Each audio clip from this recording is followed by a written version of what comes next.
time to get to some Qi. So I did mention in the fundamentals the beginning and the ending, but even before we get to the beginning of the ending and get into our Wu Ji position, we want to get the Qi activated in our bodies. So I'm going to show you now a method for following the channels. So I mentioned acupuncture as being one of the healing arts, or if I hadn't mentioned acupuncture, acupuncture is also one of the Chinese healing arts.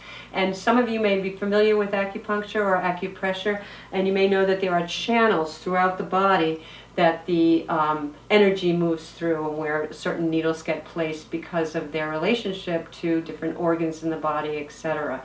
So what we want to do is we want to get we want to wake up those channels so that the Qi can flow really well during our practice. So the way we're going to do that is we're going to cup our hands, and I'm going to give you, you can follow along with me and do this with me, where we're actually activating the Qi in our bodies through those channels. So we're going to start with the upper arm, and I'm going to start at the shoulder. You've got a cupped hand, and you're actually going to hit, kind of hit yourself down the arm, not hard. I mean, you can hear that I'm doing it with a little bit of force, but we don't want to injure ourselves going down the arm. And then we're going to do the same thing on the inside of the arm, and don't forget to get the wrist as well. So we're doing one arm, and then we're going to do the same on the other. Following it down, if you're lifting your arm, I'm having a little bit of a shoulder thing going on, so I'm going to keep my arm down a little bit over here to protect that right now. And then a few times on the upper side, and then the underside, coming down. If you want to go up, it doesn't matter that much, but the energy tends to move in this direction. That's why we're going in that direction. Then we're going to hit another right here along the side. Some of these might be familiar to you if you've had acupuncture or acupressure. Same thing on the other side. And as you're doing this, you can probably feeling some tingling going on in your body, and that's the Qi starting to move through your body. Go behind the shoulder here, and the other shoulder. And now we're going to do the abdomen, just kind of waking that up. I just noticed my knees were locked, bending. Okay, we're going to go down the outside of our legs. So there's two ways you can do this.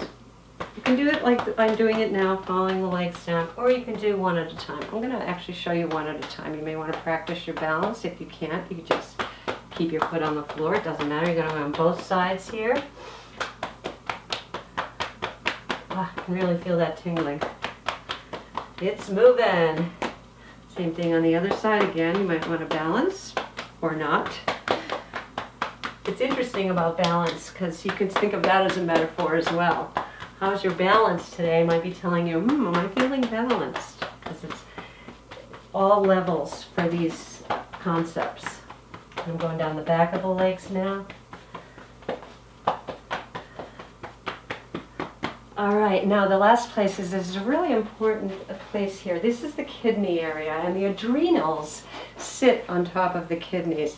And that's our immune system right there in our adrenals. So if you have problems with your adrenals, you likely are having some issues around immunity. So we're just going to do some rubbing there. You can tap lightly on the kidneys, and there's a bridge here. You could think of it as a bridge or a gate. It's actually called the gate of life here in between the kidneys, and that often gets blocked.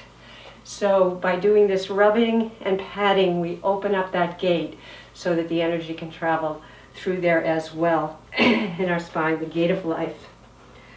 All right, okay. So you're probably feeling pretty tingly right now. If not, don't worry about it. You will feel the energy even if you're not feeling it yet. Another way to activate the energy is rubbing the palms together. So give them a good rub, clapping. You can do that as well. And then just separate the hands. You might be feeling a little energy there. Sometimes you can go a little further, feel it moving. I want to think about this. And what we're activating here in the hands is the Lao Gong. So that's an area right here in the middle of your palm. So if you were to that middle finger, where that lands, that's the Lao Gong. And that is a place where the energy comes out of your hands. So if you've ever gone to had an acupressure session, this is where the energy is coming from, the hands of the acupressure person. And you can use this energy for healing. Let's say you got a backache. Get that energy activated. You can do it for yourself. So think about how, I've been using it on my shoulder. Too much shoveling. First it was raking, and then before I knew it, it was shoveling. So I really overdid it and injured myself. So I've had to, work to heal this shoulder from that extra. Oh, it was heavy snow. All right. So that's activating the chi, and just thinking about those meridians. You don't have to really know the names of them, and you can learn more about this if you want online, but it's just, we're activating the energy, and you can feel it. Eventually you will feel this energy moving through you. All right, so speaking of energy, some of you may be already aware of the chakra system. That's from yoga and the Indian tradition. And I think the Buddhists also talk about the chakras. So there are 7 of them in the body. We start with the root chakra down at the base of the spine. And then there's the sacral chakra, that's sometimes called the second chakra. There's the solar plexus in the center here of our body. This is the emotional center. There's the heart, the throat chakra, the third eye, which many of you may be aware of. It's kind of a popular concept. And then the crown chakra. So there are 7 chakras.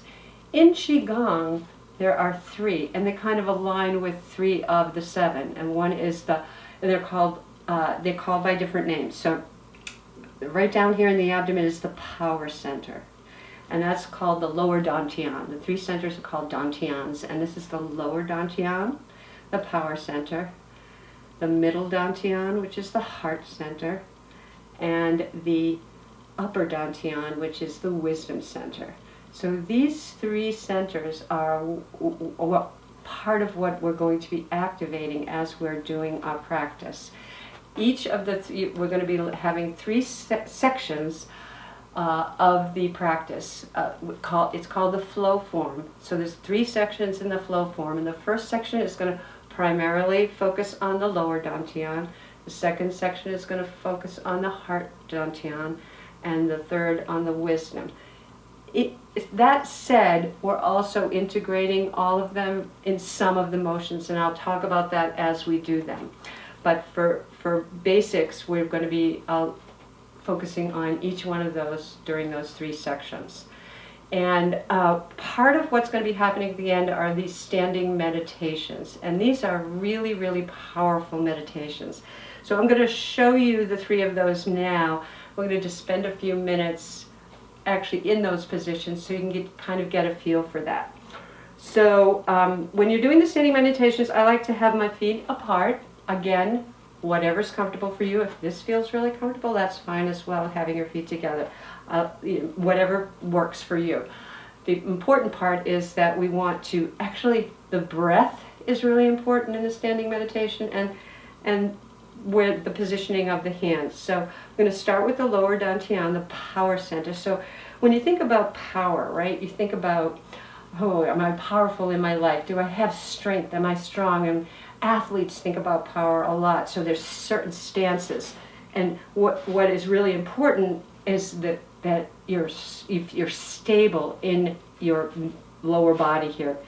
Baseball players, they get stable for swinging that bat. Tennis players, right? They're runners. They get ready here. So this is our power center. But we want to think about power as outer, but also inner. And sometimes we can feel like, I lost my power. I wasn't able to respond when something happened. I just went out of my power, because you get kind of thrown. So we want to be thinking about how we're developing our inner as well as our outer when we're doing Qigong, because it's both. It's both aspects, because we are doing physical movement, but we're working on bringing the energy into our bodies. And our power center is the one we're going to work on first. Although there's no center that's more important than another, this is just where the starting point is. So when we're doing the standing meditation, it's basically that same bow idea. So we have the bow. I'll show you from the side as well. And we want it right there at the power center. And when we want to do the breathing now, we're going to get that vagus nerve stimulated. So we're going to be inhaling deeply. And as we inhale, the arms are going to move out. When we exhale, back. And it's just gentle movement back and forth. Keep mindful of your knees and that slight bend and your back, and you may need to do some shaking to shake off that excess energy. All right, so inhale.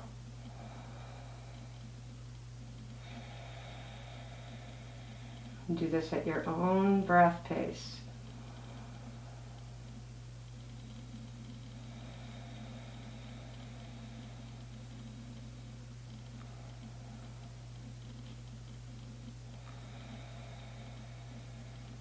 So that's what the lower dantian standing meditation looks like. You can see that I just noticed a big change in my energy after doing that. These are very, very powerful.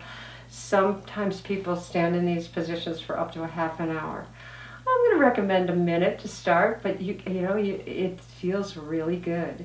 And digestion, I've had powerful experiences doing this process when I've had issues going on with digestion, that it's really quite amazing, because we are literally moving the energy here.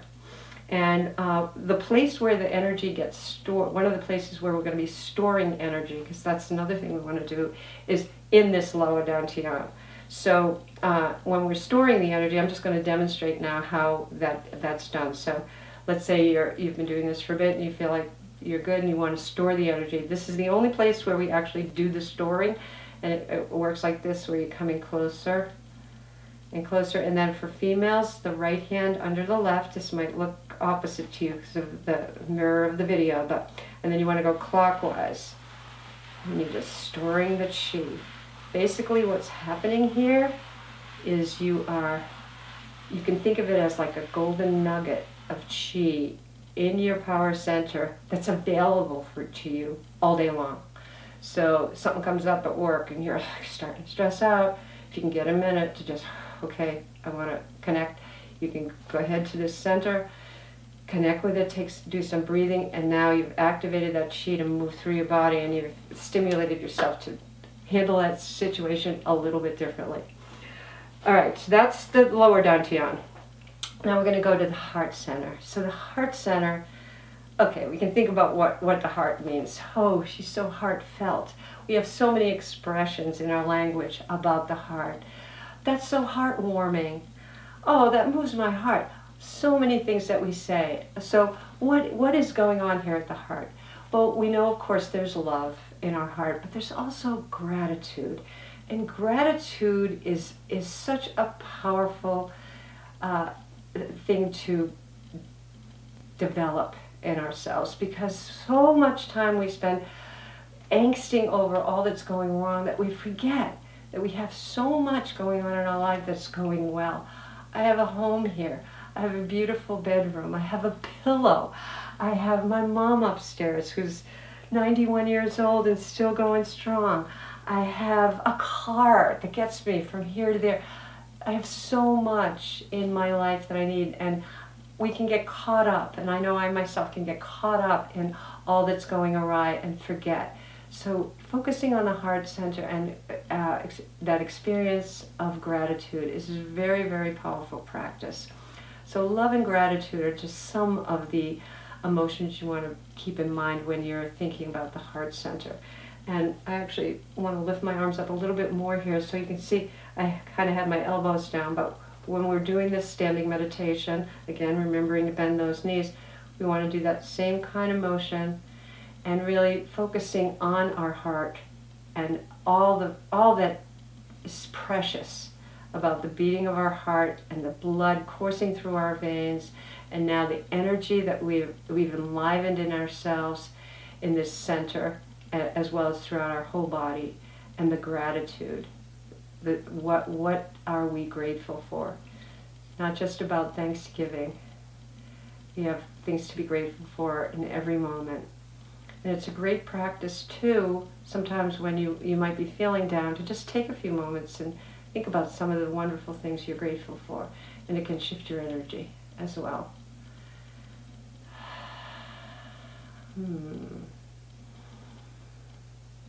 Remember the belly breathing.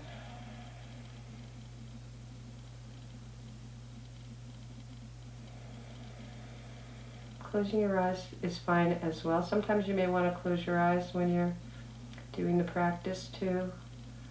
Sometimes it helps the focus. All right, that's the heart center meditation. All right, so now the last one is the wisdom center. So here up at the top of our head, and one practice, this motion is called caressing the moon. I love the name of that. So this is one way to think about it.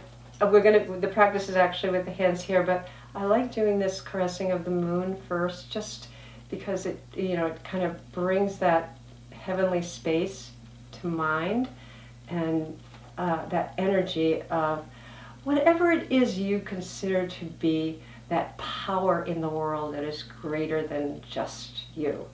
So I was raised religious, and there was a concept of God, but I never really got that concept right. And I now know some of the differences between what I learned as a young Catholic girl growing up and living in a Catholic home and going to Catholic school for 12 years, etc. I now have a different view of what is that power that's greater. But you can call it God, you can call it nature, you can call it the universe. The Native Americans call it the Great Spirit, Buddha, whatever, the goddess perhaps works for you. So whatever it is that works for you as that power that is greater is what we're accessing here. And when we access that power, we are hitting the world of possibility. We think things are impossible.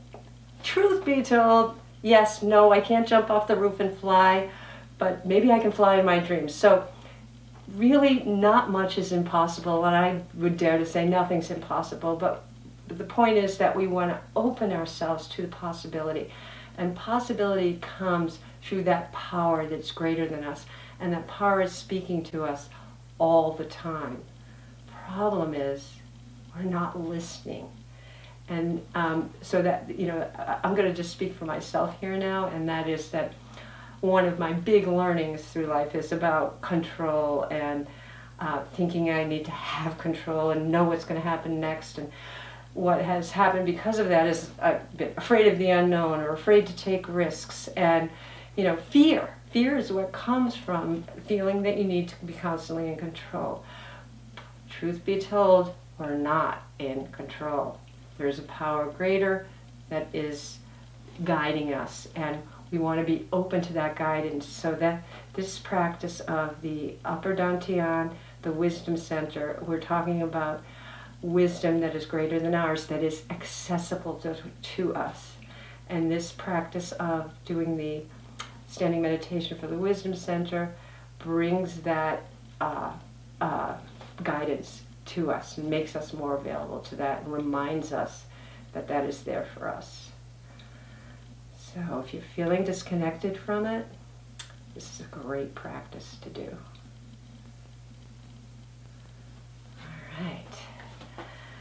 All right, so we talked about activating the chi, the energy centers now, the lower dantian power center, middle dantian heart center, upper dantian wisdom center.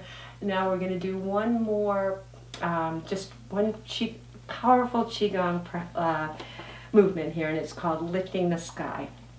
And I'm going to do it for you first, and then I'm going to break it down, and just for right now, just kind of watch. So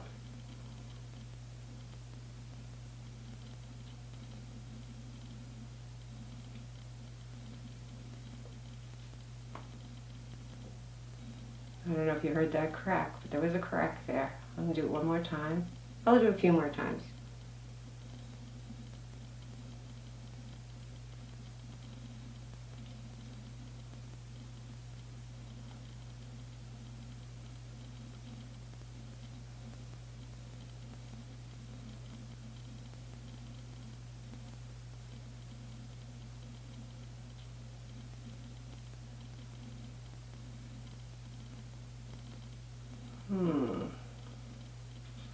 Lovely. All right, so let's break that down now. So let me just straighten out my mat here. So we started with the pressing down. So even with the pressing, we don't want to lock the wrists. Remember, we want to keep those bows in mind, make sure we have the bows to the legs, and we're pressing down, and the chin is also going down. So pressing and lowering the chin, and this can be to wherever it goes. You don't have to touch the chin to the chest, just looking downward, whatever level fits. Have that bend, and we're raising the arms and following the energy with our eyes.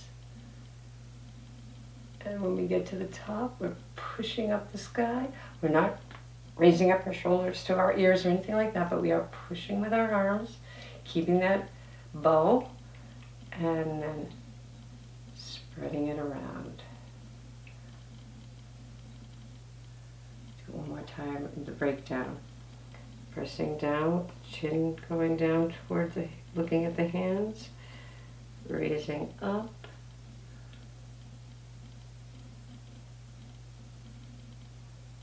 head back again, wherever is comfortable, raising, pushing up the sky, and circulating that energy around us. All right.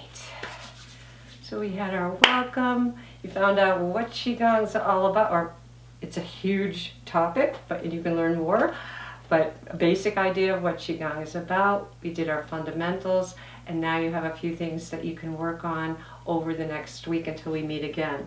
So remember about the activating the Qi. You can tune back into this video anytime you want to just recap on some of the things we learned. And I hope you enjoy yourself this week. I do recommend that you just practice your beginning. You can practice your beginning and ending. Work with your breath. Oh, I realized I forgot to talk about focus and intention, and that's really important. Okay, let me add this into the fundamentals. We forgot focus and intention. So when you start your practice each day, let's just say you're going to practice, do the Wu Ji a little bit, activate the energy, maybe do lifting the sky, some standing meditations. So those are the 4 things that you could practice over the course of the week. Before you start your practice, before you even activate the energy, stand in Wu Ji and think about what is it that you would like to get from, what is your intention? Your intention can be for yourself, or it could be for someone else. It's up to you what you want. But an intention for your practice. This is part of what helps with the focus and the mind resting, that mindfulness that we're talking about. So it may be that you have a particular thing that you are hoping to heal. Now, whether you're hoping to get that all healed up today, maybe not, but that as a process. So a longer term intention. Maybe you'll use that for a while over time. So it might be something you want to heal, or maybe you have an important meeting that's happening that day and you want it really to go well, and you have an intention of how you want to show up for that meeting.